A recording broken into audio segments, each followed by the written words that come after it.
Shalom Bapak Ibu. Shalom, selamat siang. Bapak Ibu, suatu anugerah dan sukacita besar bagi kami boleh ada kembali bersama-sama dengan Bapak Ibu. Kurang lebih setengah tahun ya, hampir 2 tahun kami tidak bersama-sama di tempat ini. Kami pindah dan ada di kota Sidikalang. Dan hari ini kami boleh ada kembali. Kami melihat bertemu dengan orang-orang yang hebat, orang-orang yang setia, orang-orang yang luar biasa. Dan kami boleh melihat penyertaan Tuhan yang luar biasa dalam pelayanan ini. Wow, dahsyat Tuhan ya. Luar biasa Tuhan kita, amin ya. Kami melihat bukan hanya gereja ini yang bertumbuh, tapi jemaatnya juga bertumbuh secara kualitas dan kuantitas. Dan juga kami melihat bertumbuh dalam segala hal. Ternyata kami melihat selain daripada imannya bertumbuh, ada beberapa orang saya perhatikan berat badannya juga bertumbuh. Ya, ada kawan saya Pak Juang. Ya, semua bertumbuh. Itu membuktikan bahwa ternyata kita dalam posisi sukacita, amin ya. Kita posisi bahagia. Sekalipun kondisi-kondisi sulit, tapi kita mampu bertahan karena anugerah Tuhan, amin ya. Bapak Ibu Saudara, sebelum saya ke sini, saya ada sekitar 15 hari di daerah bencana.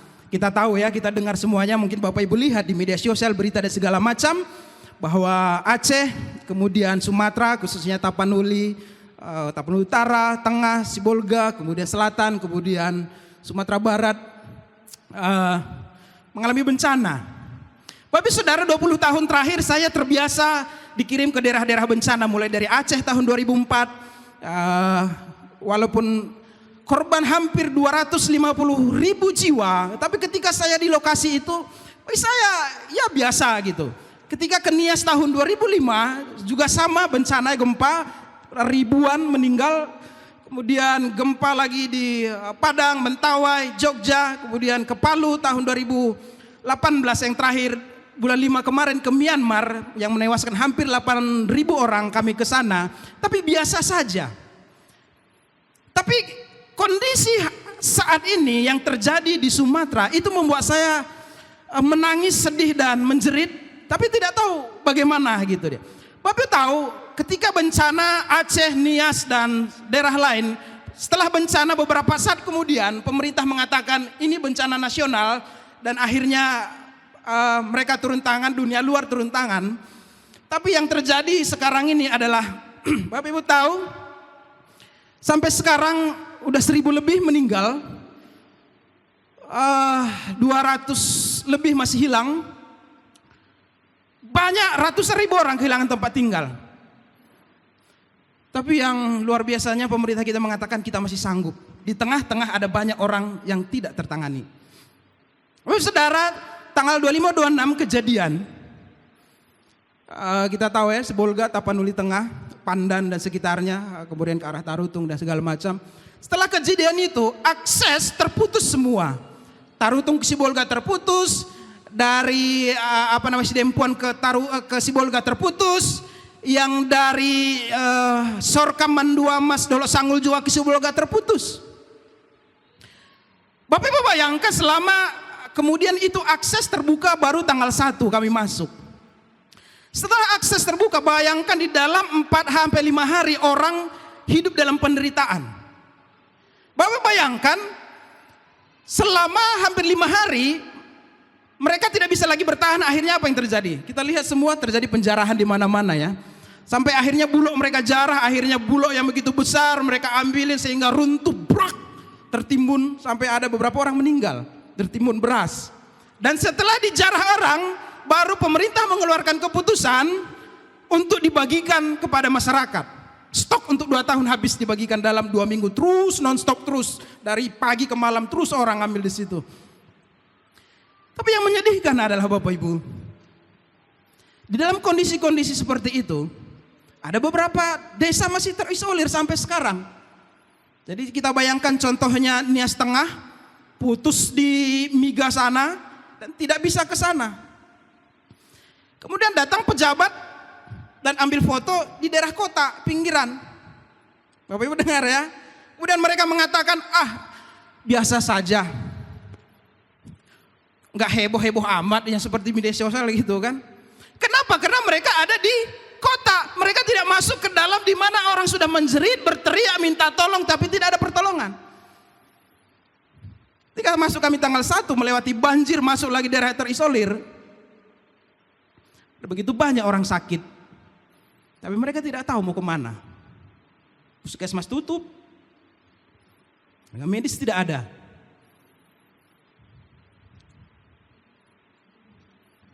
Kondisi yang sangat memprihatinkan. Ada banyak orang menjerit, kami butuh makanan, kami butuh ini.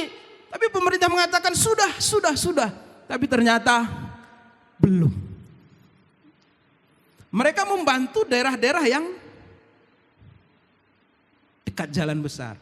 Barulah seminggu kemudian beberapa helikopter masuk ke daerah-daerah terisolir. Bapak Ibu Saudara, dalam kondisi demikian, yang mau saya terenyuh lagi adalah saya bertemu dengan beberapa anak, satu anak umur 4 atau 5 tahun, kelas 4 atau kelas 5. Dalam kondisi demikian, rumahnya habis, kemudian dia kehilangan papanya, dia kehilangan mamanya, dia tinggal seorang diri di pengungsian. Ketemu lagi seorang anak muda, dia kehilangan kakaknya, dia kehilangan adiknya, habis semua papa mamanya, rumahnya habis. Dan dia sekarang menjadi anak yatim piatu. Dan yang paling menyayat hati saya adalah bertemu seorang pendeta GPDI. Dia sudah lama di situ, mengembalakan dan sudah menikmati di situ. Pada waktu kejadian itu habis semua, diterjang banjir bandang gerejanya, pastorinya habis semua, tinggallah pakaian di badan.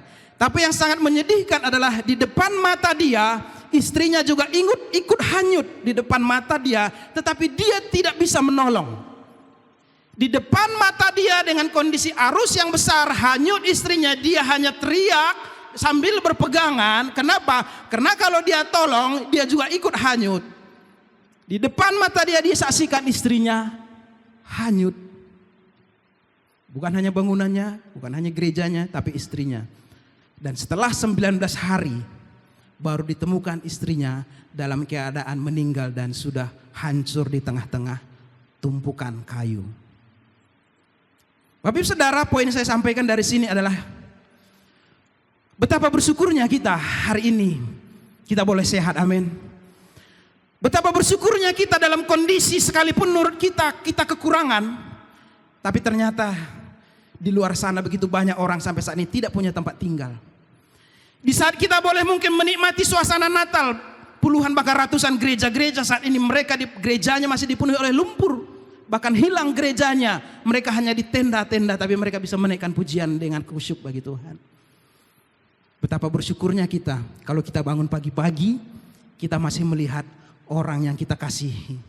Di saat begitu banyak orang sampai saat ini kehilangan orang yang dia kasihi. Mereka tidak tahu apakah orang yang dia kasih itu masih meninggal atau tidak. Tapi sudah ini udah tanggal 20 sekian hari tidak ditemukan. Dan mereka berpikir hidup atau tidak, hidup atau tidak, hidup atau tidak. Penuh dengan tanda tanya. Dan sampai hari ini ratusan belum ditemukan. Ibu Saudara, dengan kondisi demikian adalah kita bertanya, di manakah tempat yang aman itu gitu ya. Dulu orang tidak berpikir bagaimana mungkin daerah pegunungan bisa banjir. Orang berpikir kalau dataran rendah mungkin dia kena banjir. Tapi ternyata dataran tinggi terkena banjir dan terhantam longsor. Kita berpikir di manakah tempat yang aman. Ternyata tempat yang aman hanya ada dalam Tuhan, amin. Tempat yang aman hanya ada di dalam Yesus Kristus. Bapak Ibu Saudara, kalau Bapak Ibu googling kondisi-kondisi terakhir ini, ketika mau terakhir kami tanggal 15 pulang, kami dikumpulkan oleh BNPB, para relawan, dan mereka mengatakan ada tim dari nggak tahu dari mana, dari pemerintah menyampaikan. Dan kondisinya Bapak Ibu, kondisi Indonesia 5 tahun terakhir ada beberapa potensi gempa. Kalau Bapak Ibu googling gempa megatrust di Indonesia, dan itu bukan hasil penelitian abal-abal, tapi penelitian oleh orang-orang ahli terkemuka di Indonesia, oleh universitas-universitas terkemuka di Indonesia. 5 tahun terakhir hasil penelitian pemantauan mereka, ada beberapa potensi gempa besar yang akan terjadi di Indonesia. Saya tidak perlu kasih tahu di mana lokasinya.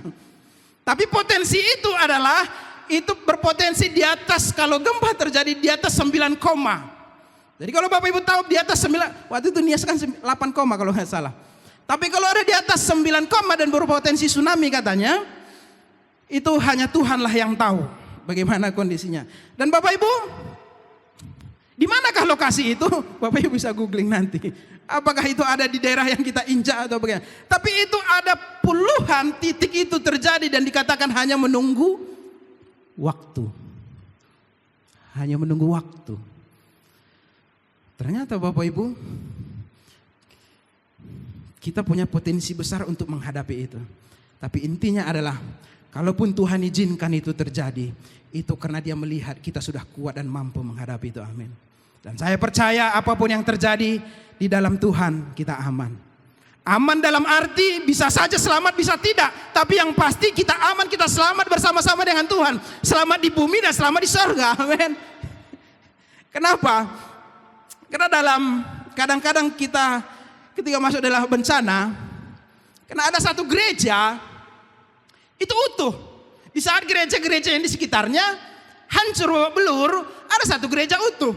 Kemudian pemimpin gereja berkata, puji Tuhan terjadi gereja di mujizat kita. Ketika mendengar itu, gereja-gereja yang lain kan merasa terenyuh, tersinggung kan. Wih, dosa apa gereja kita ya? Masa dibilang di gereja kita mujizat gitu dia. Jadi perlu hati-hati memang ya. Perlu hati-hati di dalam berstatement tentang kondisi. Puji Tuhan ada mujizat, betul. Tapi apakah gereja lain itu hancur karena tidak ada mujizat Tuhan di situ? Karena nama Tuhan tidak dimuliakan di situ? Barangkali bukan. Ya gitu dia. Oke Bapak Ibu, itu sepintas sekedar pembukaan. Supaya kita tetap berhati-hati, tetap berwaspada. Dan marilah kita jaga dan pelihara bumi di mana kita ada. Amin ya. Bapak Ibu Saudara, saya bertemu dengan satu lembaga bukan dari agama kita, ada dari lembaga Buddha Suci. Dan mereka punya program penanaman pohon. Juta pohon dan membangun 2.000 rumah untuk korban gempa. Pada saat kami bersama-sama pernah menanam pohon, Bapak Ibu tahu apa mereka katakan? Pemimpinnya ini, sebuah lembaga Buddha Suci, mereka bukan bergetar-getar berdoa, bukan bertopak-topak seperti kita. Tapi ketika kami menanam pohon bersama-sama, Bapak Ibu tahu apa yang mereka sampaikan? Pak Tono, puji Tuhan ya, hari ini kita sudah menyenangkan hati Tuhan. Puji Tuhan ya, dengan kita menanam pohon ini, kita sudah menyelamatkan ribuan orang. Puji Tuhan ya, kita sudah bisa melayani Tuhan hari ini lewat menanam pohon. Dalam hati saya, masa menanam pohon aja gitu. Tapi ternyata bagi mereka, bagi orang, menanam pohon itu, menjaga melestarikan bumi itu adalah hal yang sakral untuk mempermuliakan Tuhan mereka. Bagaimana dengan kita yang notabene kita intim dengan Tuhan? Apakah kita masih tidak peduli dengan alam ini? Oleh sebab itu mari kita jaga, amin ya. Oke, baik Bapak Ibu, tema kita di dalam bulan ini adalah jangan lupakan kebaikan Tuhan. Sekali lagi, jangan lupakan kebaikan Tuhan. Minta maaf saya tidak bikin slide karena setelah dari Sibolga habis di Kalang, setelah itu langsung ke sini saya tidak sempat membuatnya. Nah, Bapak Ibu Saudara, ada orang melupakan Tuhan ketika kondisinya sudah baik. Ketika masa sulit, masa proses, masa-masa yang kritikal, mereka bisa ikut Tuhan. Tapi ketika masa senang, mereka lupa akan Tuhan. Tetapi ada juga sebaliknya, ada orang lupa kebaikan Tuhan, lupa akan Tuhan ketika dia masa-masa sulit, ketika dia diizinkan Tuhan masuk dalam proses, masuk dalam tekanan, masuk dalam kesusahan, dia mengatakan, untuk apa saya mengikut Tuhan? Kalau memang dia Tuhan yang hebat, Tuhan yang dahsyat, Tuhan yang luar biasa, mana mungkin dia mengizinkan saya dalam penderitaan ini? Akhirnya dia tidak setia lagi mengikut Tuhan. Tapi yang paling bahayanya lagi adalah ada orang masa senang dia tidak ingat Tuhan, dia melupakan Tuhan, dan pada masa-masa sulit dia menyalahkan Tuhan. Itu lebih parah lagi kan? Masa senang, masa bahagia, masa diberkati, dia tidak ingat Tuhan, dia lupa Tuhan, dia tidak peduli. Tetapi ketika kondisinya susah, ketika kondisinya sulit, ketika keadaannya tidak baik, dia menyalahkan Tuhan. Tuhan, kok begini? Kenapa seperti ini? Kenapa dia menyalahkan keadaan? Bapak Ibu Saudara, kalau misalkan ada orang Bapak Ibu dengar, atau pernah Bapak Ibu mengalaminya, atau pernah menemui, misalkan ada seseorang misalkan sudah ditolong, dia dalam kesusahan, dia dalam penderitaan, dia sudah terseok-seok hidupnya, dia sedang dalam tahap rendah gitu dia, dan dia sedang minta tolong kepada kita. Ketika mereka minta tolong, kemudian sebagai seorang yang baik, sebagai seorang anak Tuhan, apalagi sebagai seorang jemaat GKB GIC, kita menolong. Kita tolong dia dengan senang hati, dengan sukacita, kita tolong dia, kita doakan dan segala macam, gitu dia. Tetapi seandainya orang itu setelah kita tolong keadaannya baik, keadaannya pulih, tiba-tiba berbalik menyerang kita, menjelekkan kita, menusuk kita, bahkan menjatuhkan kita, memberikan kabar-kabar yang buruk tentang kita, bahkan berusaha menjatuhkan, menginjak kita. Kira-kira kalau Bapak Ibu bertemu dengan orang demikian, Bapak Ibu bagaimana? Bapak Ibu berkata pasti, orang ini kurang ajar, tidak tahu diri, tidak tahu diuntung. Saya sudah bantu, saya sudah berusaha tolong dia, saya sudah peduli dengan dia. Padahal untuk menolong dia dengan uang saya pun meminjam sebenarnya. Sekarang dia sudah berhasil, dia sudah pulih, dia injak saya, dia tidak ingat lagi kebaikan saya. Itu yang kita lakukan kan, secara manusiawi kan. Kita berkata dia kurang ajar, tidak tahu diri. Tapi tahukah Bapak Ibu, seringkali kitalah orang yang demikian di hadapan Tuhan. Tahukah Bapak Ibu, kitalah orang yang kurang ajar itu seringkali di hadapan Tuhan. Kitalah orang yang tidak tahu diri itu di hadapan Tuhan. Tuhan begitu baik bagi kita. Dia sudah tolong kita, dia sudah korbankan segalanya, dia berikan yang terbaik, bahkan nyawanya, tetesan darah dia berikan bagi kita, supaya kita memperoleh kebebasan, kemenangan, kelepasan. Tapi apa yang terjadi dengan hidup kita setelah dilepaskan, setelah diberitakan? Kadang-kadang kita lupa akan Tuhan. Kadang-kadang kita tidak peduli lagi dengan Tuhan dan berkata, cukuplah Tuhan, aku sudah nyaman Tuhan. Kadang-kadang kita tidak memberikan lagi yang terbaik kepada Tuhan. Padahal dia sudah beri yang terbaik bagi kita. Setelah kita diselamatkan, kita lupa akan dia. Tapi saudara, ada satu kisah diberikan Tuhan Yesus sebagai contoh bagi kita, supaya kita tidak tahu diri. Di dalam Alkitab, dalam Matius. Satu kisah perumpamaan tentang seorang yang berhutang 10.000 talenta. 10.000 talenta itu kalau kita mendengar hanya 10.000 talenta bagi kita biasa saja. Tapi Bapak Ibu tahu, kalau itu dikalkulasikan, dirupiahkan dengan gaji per orang 100.000 per hari, itu 10.000 talenta itu bisa sampai 6 triliun hutangnya. 6 triliun seorang hamba punya hutang kepada tuannya. Kalau dibagi-bagikan itu sampai ratusan generasi pun ke bawahnya. Kalau umur 100 tahun, dia tidak mampu membayar itu. Kemudian tuannya mengatakan bayar. Dalam kondisi demikian dia mengatakan, tolong Tuan, tolong, sabar dulu. Karena tuannya berbelas kasihan, apa yang tuannya katakan, okelah, aku hapuskan utangmu yang 6 triliun itu. Aku hapuskan utangmu yang 6 triliun itu bro, kamu bebas sekarang. Apa yang terjadi? Dia bersenang, terima kasih Tuhan, terima kasih, saya bersyukur. Tapi ketika dia berbalik badan, dia pulang, dia ketemu dengan orang yang punya hutang hanya 100 dinar. 100 dinar itu 1 dinar gaji, 1 dinar 1 hari pada waktu itu. Kalau kita kalikan sekarang dengan gaji 100.000 per hari, itu mungkin sekitar 10 juta. Kawannya ini berhutang 10 juta. Kemudian dia mengatakan bayar hutangmu 10 juta. Padahal hutangnya 6 triliun baru dihapuskan. Kemudian apa dikatakan? Jangan dululah, nanti sabar dulu, ku cari dulu uang, aku pergi dulu cari uang. Apa dia katakan? Tidak bisa. Harus bayar sekarang, kalau enggak ku hajar. Ketika mendengar itu apa yang Tuhannya katakan? Kamu hamba yang jahat. Bukankah itu yang sering kali kita masuk dalam itu? Tuhan, ini tidak bisa Tuhan, aku sudah terlalu nyaman dengan duniaku Tuhan. Aku sudah terlalu nyaman dengan kondisiku Tuhan, jangan diusik lagi Tuhan. Aku tidak mau lagi Tuhan, aku sudah senang dengan keadaanku, jangan diganggu lagi. Bapak Ibu Saudara, ketika bangsa Israel di padang gurun dan mau bertemu dengan Tuhan, Tuhan ingin menampakkan dirinya secara langsung kepada bangsa Israel. Apa mereka katakan? Bangsa Israel mengatakan, oh jangan Musa, jangan, kami tidak siap menghadap Tuhan, kami tidak siap bertatap muka langsung dengan Tuhan, biar kamu saja Musa sebagai utusan. Apa artinya? Karena mereka tahu ketika orang sedang menghadap Tuhan, orang akan bertemu muka dengan Tuhan. Kalau hidupnya tidak beres, kalau hidupnya tidak baik, kalau hidupnya tidak kudus, pasti mati pada saat itu. Dan itu yang mereka tidak siap dan mengatakan kami tidak siap bertemu muka langsung dengan Tuhan. Kenapa? Karena mereka menyadari hidupnya hidup dalam kebobrokan.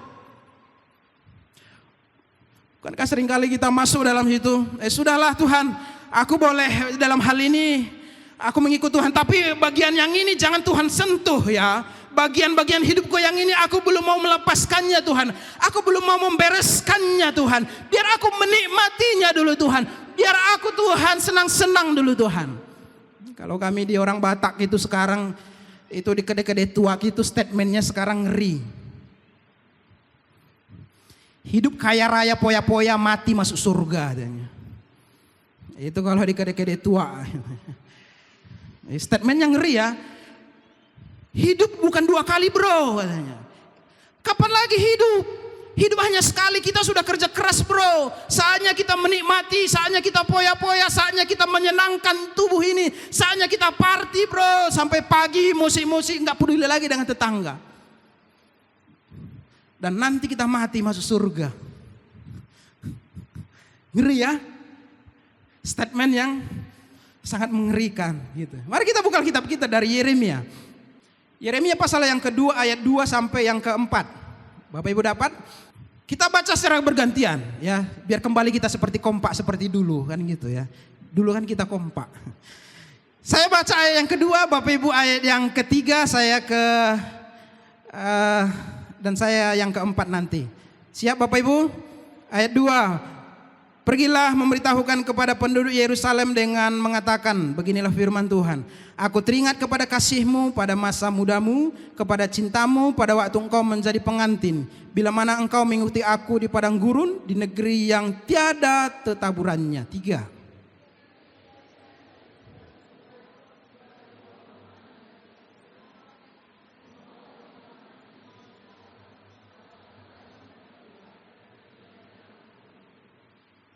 Ya, ayat 4, dengarlah firman Tuhan, hai kaum keturunan Yakub, hai segala kaum keluarga keturunan Israel. Sampai di sini dulu.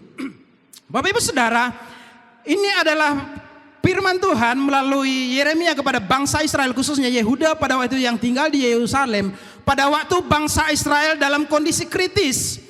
Bagaimana kondisi kritis? Bangsa Israel pada waktu itu hidup di dalam kondisi tekanan. Bangsa Israel sudah ditaklukkan oleh negara bangsa-bangsa yang ada di sekitarnya, dan sebagian mereka sudah ada dalam pembuangan.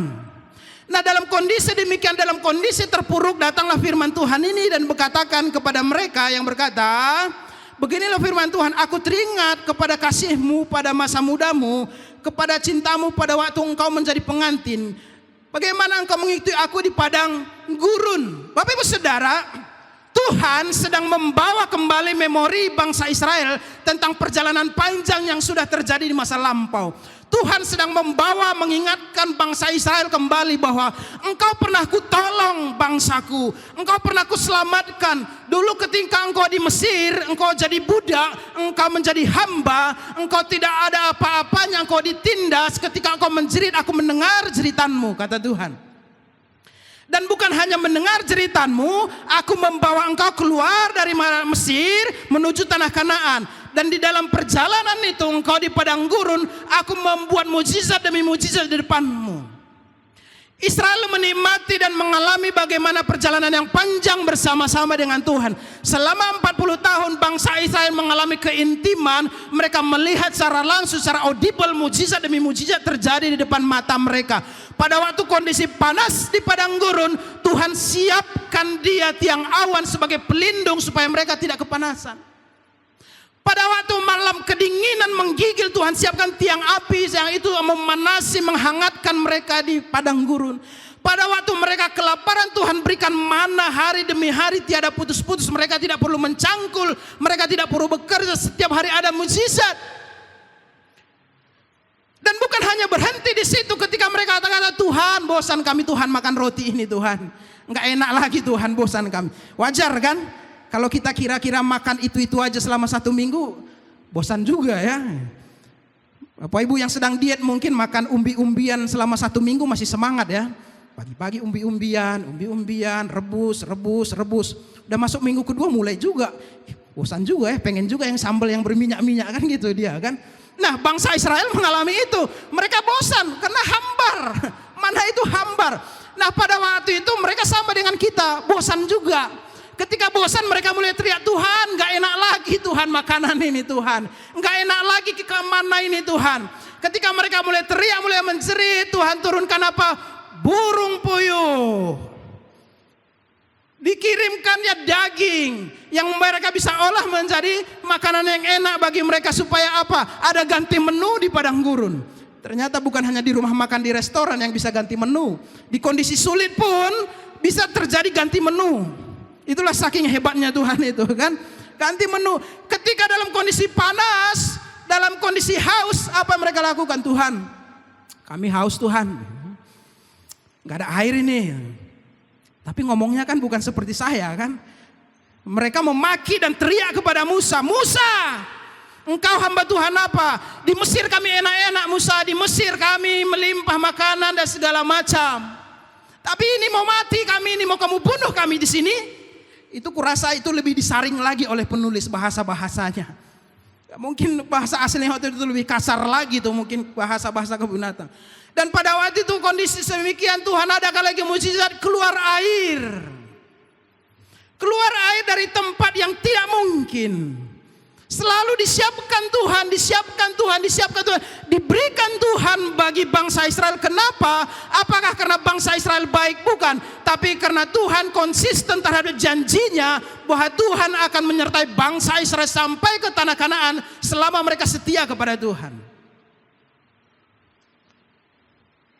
Bapak Ibu Saudara, padang-padang gurun yang kita alami, yang menurut kita tidak mampu, ketika kita melekat kepada Tuhan, di situ Tuhan mampu menyiapkan mana-mana secara rohani bagi kita. Tuhan mampu menyiapkan mata air yang baru, di mana menurut kita tidak mungkin lagi. Tuhan mampu menolong kita dengan caranya yang ajaib. Dan sampai pada akhirnya mereka sudah mau masuk ke tanah Kanaan, diberikan lagi perintah Tuhan lewat Musa. Perintahnya begini, oke saudara-saudara, bangsa Israel kalian kan sudah mau masuk tanah, lihat itu tanah Kanaan, udah kalian tahu. Sebelum kalian masuk, satu katanya, jangan kawin campur, itu jelas peraturannya kan. Kedua, kalau kalian mengalahkan negeri itu, jangan satu pun disisakan, habiskan semuanya. Tiga, katanya, jangan ikut ilah-ilah dewa-dewa mereka, jangan sembah itu. Pada waktu itu mereka mengatakan, ya kami setuju, siap laksanakan. Seringkali kita kan gitu kan, menjawab cepat kali kan. Begini, siap laksanakan. Apalagi mungkin kalau ada yang dari tentara atau polisi kan jawabannya hanya itu kan, siap komandan. Siap salah, entah apa siap salah gitu dia. Begitulah bangsa pada waktu itu, dan kadang-kadang kita seperti itu, siap Tuhan. Tapi pada perjalanannya, apa yang terjadi? Ketika mereka berperang, mengalahkan negeri itu, ketika mereka sudah masuk menginjakkan tanah Kanaan, mereka mulai menghadapi satu persatu bangsa lain. Ketika mereka berperang, bangsa itu mereka kalahkan. Tapi yang anehnya adalah tidak semuanya mereka tumpas. Sebagian mereka sisakan orang-orang tersebut dengan alasan kita bisa pakai mereka untuk membantu kita sebagai tenaga kerja. Sebagai TKJ, TKI, tenaga kerja Israel gitu kan. Sayang kalau dibunuh semua mereka, kita sisakan semuanya, kita sisakan sebagian. Yang gagah-gagah, yang kokoh kita kita pisahkan. Kan mereka bisa jadi kerja pengangkut kayu, membangun batu, segala macam untuk pekerjaan-pekerjaan berat kita bisa gunakan mereka. Yang alasan-alasan kayak rohani, sok rohani kan. Kadang-kadang kita berargumen dengan Tuhan kan sok rohani juga. Tuhan, aku kan nggak ke gereja gara taulah Tuhan hatiku Tuhan gitu kan. Taulah Tuhan bagaimana hatiku. Hatiku kan di gerejanya Tuhan, walaupun aku di rumah, hatiku pokoknya di gereja lah Tuhan. Amin Tuhan, amin. Seolah-olah alasan rohani kan. Saya punya teman sudah hampir sejak COVID lah. Kapan COVID? 2019 sampai hari ini tidak mau ke gereja lagi. Nyaman dengan gereja rumah. Ibadah di rumah. Tapi ibadah sambil kasih makan ayam. Haleluya, haleluya. Gitu. Tapi katakan ibadah. Ada orang untuk membenarkan dirinya, sebenarnya dia sudah melakukan hal yang keliru, tetapi dia cari alasan-alasan rohani untuk membenarkan dia. Itulah bangsa Israel. Sehingga apa yang terjadi? Mereka mulai kompromi. Apa yang terjadi berikutnya? Musnahkan patung-patungnya, perintah Tuhan. Tapi apa mereka katakan? Enggak. Dan ketidaktaatan itulah yang menjerat mereka. Pelan tapi pasti bangsa-bangsa orang-orang yang tadi disiapkan, disisakan untuk bekerja bagi mereka, menolong mereka. Bangsa ini, orang-orang ini semakin hari semakin kuat dan semakin teguh. Akhirnya orang inilah yang menghajar bangsa Israel. Orang inilah yang menguasai bangsa Israel. Dan orang inilah yang menghanguskan bangsa Israel. Orang-orang yang tadinya dibiarkan hidup pada Tuhan mengatakan tumpas. Karena kompromi akhirnya itu menjerat mereka. Ilah-ilah mereka mulai sembah. Mereka sudah mengasingkan Tuhan. Mereka tidak peduli lagi dengan Tuhan. Mereka sudah menyembah Baal, mereka menyembah berhala-berhala dan segala macam. Mereka sudah mendirikan Tuhan yang sesuai dengan selera mereka. Bapak Ibu Saudara, akhir-akhir ini ada banyak orang mendirikan Tuhannya sesuai dengan seleranya. Kenapa? Aku tidak mau dengan pola seperti itu, aku mau dengan gayaku seperti ini. Jangan paksa aku, jangan arahkan aku sudah nyaman seperti ini. Ada begitu banyak dewa-dewa pada waktu itu, akhirnya mereka tunduk dan menyembah. Ada dewa kenajisan, tidak ada kekudusan di dalamnya. Yang paling menyedihkan adalah ada dewa Molok. Apa itu dewa Molok? Dewa Molok itu tumbalnya bukanlah uang. Dewa Molok tumbalnya bukanlah domba, bukanlah hasil-hasil pekerjaan, bukan. Tetapi dewa Molok pada waktu itu dia mengatakan, kalau kalian mengasihi aku, kalau kalian cinta sama aku, persembahkanlah anak-anakmu yang hidup kepadaku. Sehingga saking cintanya mereka, anak yang mereka hidup, anak-anak, mereka rela persembahkan. Mungkin ketika digendong semakin dekat dengan api itu kan, anak itu kan semua mulai menangis teriak, "Papa, panas!" Mungkin seperti itu kan. Tetapi karena mereka sudah dibutakan oleh ilah jamu, sudah dibutakan oleh kegelapan, mereka tidak memandang jeritan anaknya itu lagi. Mereka terus maju melangkah, sama kali melangkah, kemudian dicampakkan anaknya yang hidup itu kepada perapian. Molok, Molok, Molok.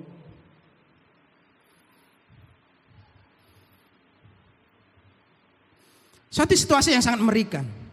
Kemudian masuk alam, beginilah firman Tuhan, apakah kekurangan yang kudapati, yang didapati nenek moyangmu kepadaku, sehingga mereka menjauh daripadaku. Dalam kondisi tercerai-berai, dalam kondisi hancur, dalam kondisi semua berantakan, Tuhan mengingatkan bangsa Israel lewat hambanya dan mengatakan, apa kekuranganku sebagai Tuhan kalian yang sudah menyelamatkan kalian selama ini? Apa kekuranganku? Kenapa engkau melupakan aku? Kenapa engkau menjauh dariku? Kenapa engkau melupakan kebaikanku? Begitu banyak perjalanan hidupmu yang sudah kutolong, kenapa engkau lupa? Dan inilah yang suatu seruan bagi kita. Seringkali kita lupa akan Tuhan dan tidak peduli lagi akan Tuhan dan merasa sudah nyaman. Bapak Ibu Saudara, ada orang ketika kondisinya sudah nyaman tidak melibatkan Tuhan lagi. Kalau kita baca sampai selanjutnya, mereka mengatakan nabi-nabi tidak bertanya lagi kepada Tuhan. Gembala tidak bertanya lagi, jemaat tidak bertanya lagi. Sementara pada waktu sebelum-sebelumnya ketika mereka masih bersama-sama dengan Tuhan, dalam setiap kondisi mereka selalu bertanya kepada Tuhan, Tuhan bolehkah kami melangkah? Tuhan bolehkah kami menyerang ini? Tuhan boleh kami melakukan itu? Segala aktivitas mereka sebelumnya mereka bertanya kepada Tuhan. Tetapi setelah mereka nyaman, setelah kondisi mereka baik, mereka tidak peduli lagi dengan Tuhan, tidak pernah bertanya lagi dengan Tuhan dan merasa mampu dengan kekuatannya. Inilah yang paling bahaya dalam kehidupan kita, ketika kita bisa merasa mampu tanpa Tuhan. Ketika kita merasa sudah nyaman dengan keadaan kita, kita merasa Tuhan engkau di sebelah saja Tuhan. Cukup engkau di situ diam, berdiri, jangan ganggu saya, biarkan saya hidup dengan cara saya. Tuhan, biarkan saya berjalan dengan cara saya, jangan ikut campur. Tuhan, kamu duduk diam manis di sana. Yang penting aku tidak meninggalkan Tuhan. Yang penting aku masih Kristen. Itu yang seringkali terjadi dalam kehidupan kita. Sehingga seringkali juga fokus dan tujuan hidup kita berubah. Kita sibuk membangun kerajaan kita. Kita sibuk membangun apa yang menurut kita senang, kita sukai. Bapak Ibu Saudara, kita kerja keras itu bagus. Kita cari uang itu bagus.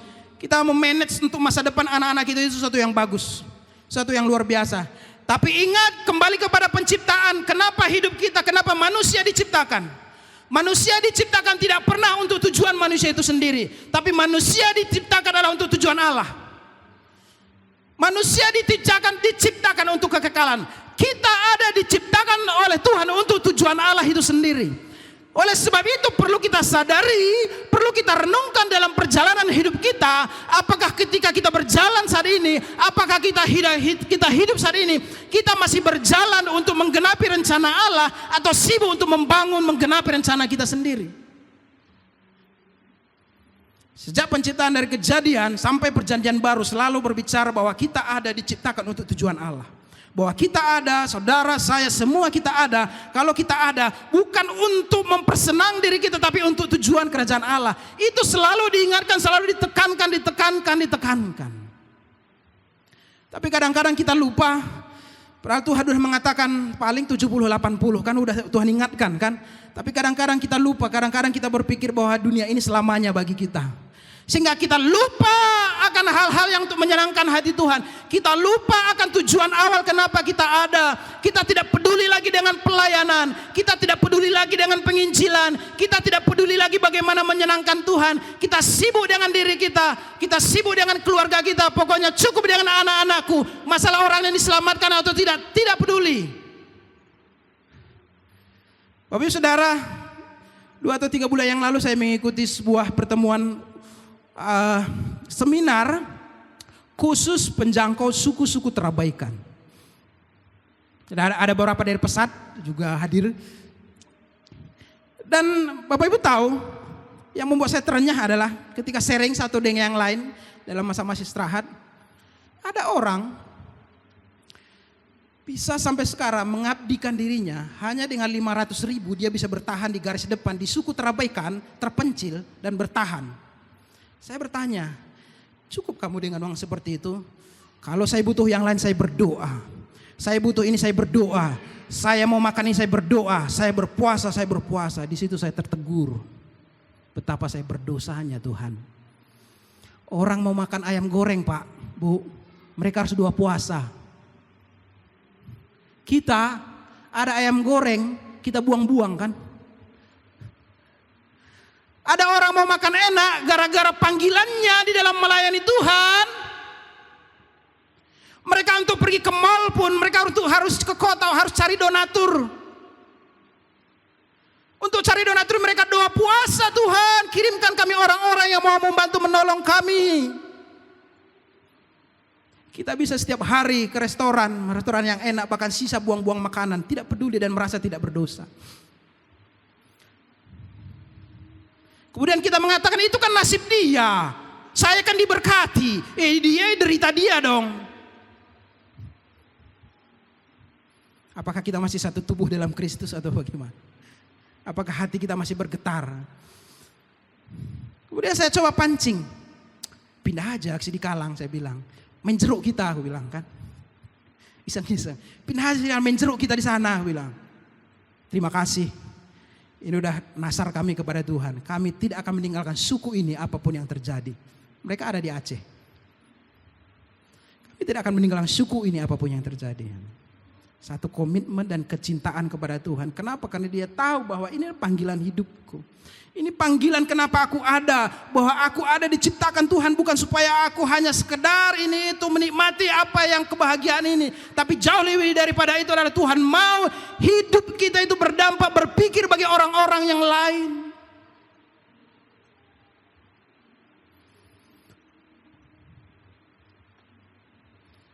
Kita mengatakan bahwa kita ada diciptakan oleh Dia dan untuk Dia. Berarti untuk siapa kita hadir? Untuk siapa kita ada? Untuk Tuhan. Bapak Ibu Saudara, di dalam akhir tahun ini ada satu kata di dalam Alkitab yang singkat, padat, tetapi mengandung makna yang dalam dan perlu kita lakukan.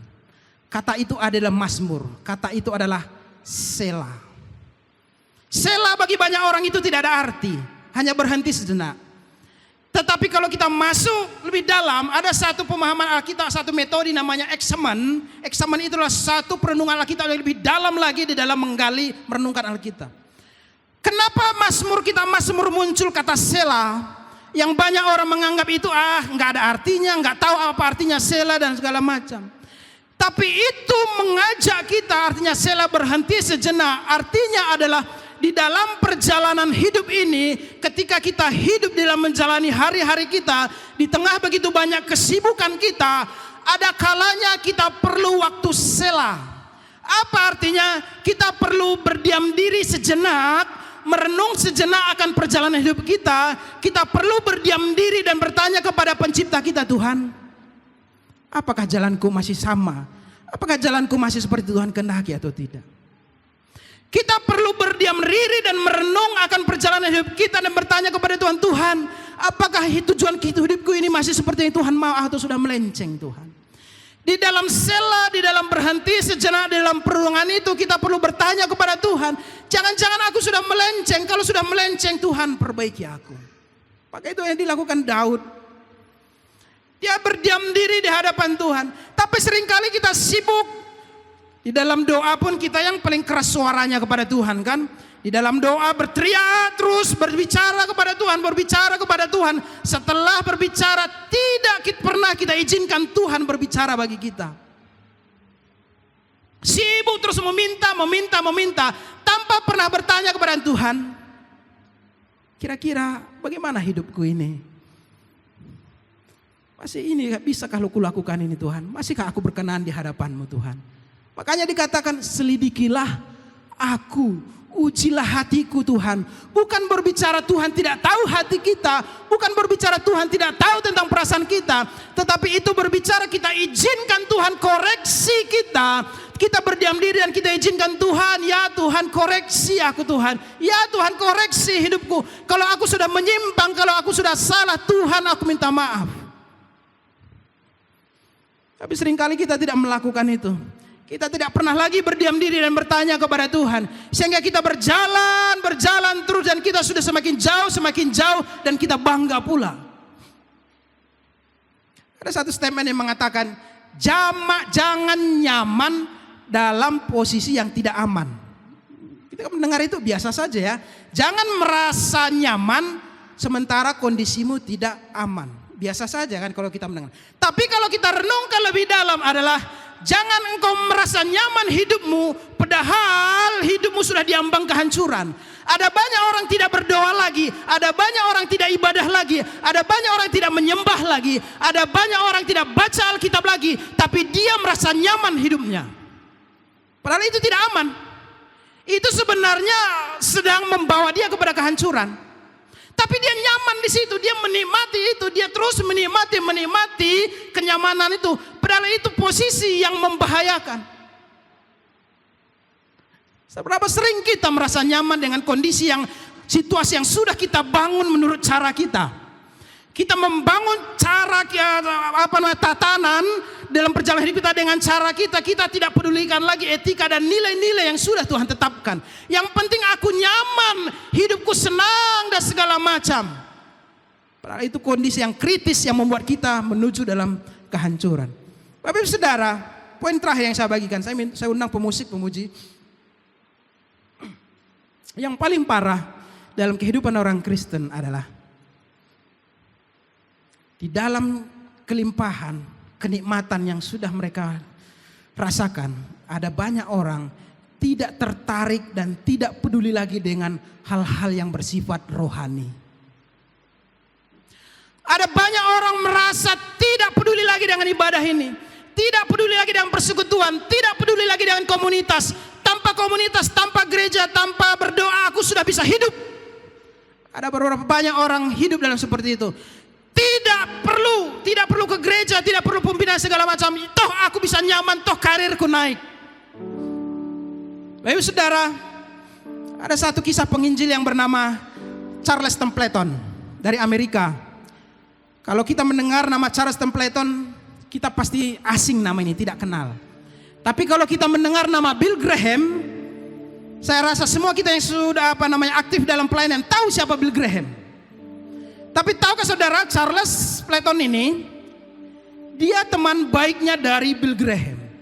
Dari umur belasan tahun, dia sudah terbiasa memimpin persekutuan. Pada waktu tahun 45, 40-an, dia sudah terbiasa memimpin ibadah dengan 30-an ribu orang.